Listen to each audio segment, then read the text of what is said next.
And for today personal tip, ang aking personal payo for today, so ito yung naisip ko ngayong araw, no? Meron talagang mga tao na close-minded o hindi tumatanggap ng opinyon galing sa ibang tao. Okay, yan yung personal payo ko para sa araw nito dahil kung sakali man meron kang na-encounter o nakakasalamuha na meron ganitong klase ng personality, yung feeling niya ay alam niya ng lahat, hindi siya tumatanggap ng opinyon galing sa iba, hindi siya tumatanggap ng suggestion, hindi siya willing makinig dun sa mga sasabihin mo. Kung sakali man meron kang ganyang kilala, at alam mo na nakakasalamuha mo sila or alam mo mai-encounter mo sila, ang pinakamaganda mong gawin ay ikaw na lang ang mag-give way, ikaw na lang ang umintindi. Huwag mo nang ipagpilitan pa kung ano man yung gusto mong sabihin or i-suggest or recommend, no?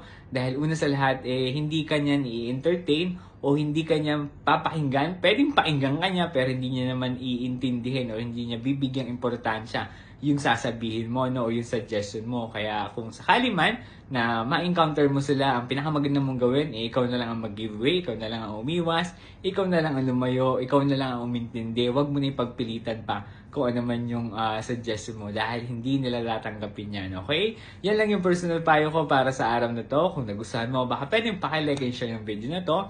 Pwede mo rin palang i-like and follow yung FB page ko na Ed for Today bilang pagsuporta, no? At pwede mo rin pala akong i-follow sa TikTok at pwede ka rin pala mag-subscribe sa YouTube account ko na Ed for Today. Yun lamang, salamat!